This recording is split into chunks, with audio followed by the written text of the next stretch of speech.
Hey guys, so today I am in my friend Ramon's Hyundai Genesis 3.8 liter V6. This car is producing 348 horsepower and 294 foot-pounds of torque, which is definitely a healthy amount. The car does weigh 3,500 pounds though, so I mean, compared to other vehicles that are producing 50 to 100 more horsepower with the same weight, I mean, it's nothing to write home about, I guess is what I'm saying. But it definitely gets up to speed. I've been driving the car for about, I don't know, I'd say about 30 minutes now. I figured I might as well do a review on it while I was in it. So this car is the automatic version. It is the 7-speed automatic with the paddle shifters. Now, the paddle shifters, I do have to say, I'm not the biggest fan of automatics, but when you give me paddle shifters, I don't complain too much about it, especially in more of a sporty car. Now, I don't understand the point of paddle shifters in some other cars, but that's a whole different topic. So back on the topic of these paddle shifters, I've been playing around with them, and I do have to say, they respond pretty quickly. There's a lot of cars now that have paddle shifters, but they just don't provide the response that you want. I have to say, these ones, pretty damn good, especially for, it's more of a luxury car than a sports car. I mean, don't get me wrong, it has the power there. It doesn't weigh, it's not a boat. But driving down the road when I see this car, I don't think sports car. I mean, it is a two-door, I mean, it's a 2+2, and trust me, I have sat in the back of this car, and I am 6'2". I cannot fit. My head will be touching the roof, I'll have to sit awkwardly. So if you are thinking of purchasing this car, because of the fact that it does have 2+2, those seats, realistically, someone more than 5'6", or to be used in a pinch, not worth it. Another note about this car, the seats have really nice bolsters for the torso. There's almost no bolstering for the legs, but I mean, then again, you're looking for more luxury. I mean, you're not driving a race car here, so can't really complain too much about that. The steering wheel is really freaking nice. It's a leather wrapped steering wheel, but I don't know what it is about it. It is really nice. There's no complaints about this steering wheel. I wish my aftermarket steering wheel felt like this. Damn, like this is pretty freaking nice. There are these 3 gauges though, down in the center console. One says fuel consumption, one's torque, and one's oil temp. Oil temp I understand. Fuel consumption I understand for the most part. I mean, it's not a pure sports car, so I mean, I guess you're not really too worried about, your fuel consumption. I mean, right now it's at 8 miles per gallon and I'm 2,000 RPMs. That's a little weird. Okay, anyways, but in the middle of the gauges, there's one that says,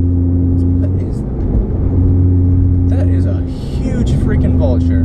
Okay, anyways, there's the torque gauge, which, like I said earlier, this car is 294 foot-pounds. Now, this torque gauge is cool, but I don't see the practicality in it. Especially, I don't understand the practicality of gauges that are so far down that you have to physically look down and it takes your eyes off the road. Now, this car does have a muffler delete, which it sounds really nice. There should already be a video on the channel of the muffler delete, so if you guys are curious about that, you can go check that out. I will leave a annotation somewhere on the screen, not sure where yet, but it'll be on the screen for you guys to check out. Then, going into these corners, the car feels planted. There isn't too much body roll on these thigh bolsters. The bolsters on the torso really help out with these corners. I'm very impressed with them. For overall handling with this car, I do have to say it's pretty good. On some of the drives that we've gone on, Ramon, the owner of this car, has followed Kyra and I for long expanses of windy roads, and I mean, he keeps right up with the E30. I mean, does have twice the power of it, but I mean in corners that isn't going to make too much of a difference. So I do have to say this car does handle pretty well in that sense. The car soaks up bumps really well, which is kind of deceiving, and it's really quiet in the cabin because you really don't know how fast you're going until you look at the speedometer, even with the muffler delete. I mean, maybe if I drove the car, I mean, I'm sure if I drove the car for longer, I'd know how fast I'm going from the sounds of the car, but I know Ramon's even commented on it where driving this car, he doesn't know how fast he's going because he's not constantly looking at the speedometer. So a couple small complaints about this car is the brake pedal's very squishy. When you put your foot on it, it doesn't go for a good inch until the brakes really start engaging. Now, this is the base model and is not the R-Spec model, which does come with the Brembos. I'm sure the Brembos take care of that problem. Overall, I mean, the car handles well. It soaks up bumps well. It doesn't give a lot of feedback, though, because of that. But, again, said it for the third or fourth time, it is a sports luxury car. The power isn't bad at all.